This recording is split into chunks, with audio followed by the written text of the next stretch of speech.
The inductees, both living and posthumous, were celebrated for their accomplishments. Each honoree or family member was presented with a frame that included photos and a nameplate to commemorate the night. The Hodge Racing Team for motorcycle racing, Dave Mills for his commitment to umpiring, posthumously, Elio Marzo for playing and coaching hockey, represented by his son, and Kevin Burke for his dedication to baseball, represented by his daughter. While this is bound to stand out in their memories, so are some of the stories from their sporting careers that were shared at the podium. As a racing family, Dave Hodge and his father went head-to-head many times. Often, it included bumping up against each other, what they called trading paint. Normally, racers get called into the official's office for that kind of behavior, but Hodge recalls a time when he spoke to an official and learned they'd given up. I'm walking out of the tower, and there's the clerk of the course. She's in charge of the racetrack. All the corner marshals call back information to her. And I heard somebody call in a contact between two bikes on corner 5. I'm a smartass. I turned to her and I said, "Oh, you must be sick and tired of hearing mine and Dad's number." And she turned and looked at me and she saw my name on the side of my leathers.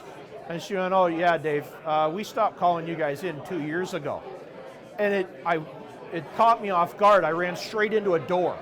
Like, what? It turns out that the marshals at their meeting at the beginning of the season had voted not to call us in when we hit anymore because we did it everywhere, we did it all the time, and they knew we weren't trying to kill each other. In the crowd, family members who joined the celebration alongside those being honored. The dedication it takes to reach this level of accomplishment requires a lot of time which could have been spent away from loved ones. Instead, these families found a way to make it all work together. You have to understand the level of dedication you have to do this if you're going to do it right. And my mom said, "Look, it's simple. You will never get any problems out of any of us as long as we get to go with you as a family." I remember being there with my dad and being in awe of what he was doing and being in awe of all the young guys that were playing and thinking to myself, "Oh, if I could only be like them, if I could only be like them." And yeah, it was pretty magical. It got to the point where Deb knew I was going to be at the ball diamond almost every night of the week because I was umpiring. So my kids followed. So Deb would be at the park, they'd be watching me umpire. One look around the Halton Hills Sports Museum will showcase some great accomplishments by athletes who've had the privilege of playing for Team Canada or refereeing in the NHL. But there's a lot of recognition for people who've dedicated themselves to local teams.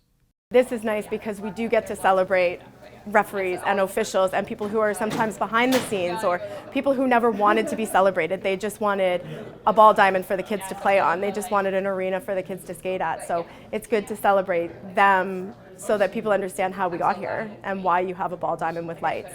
This was the 16th annual Hall of Fame induction celebration. Jason Trout for Halton News in Halton Hills.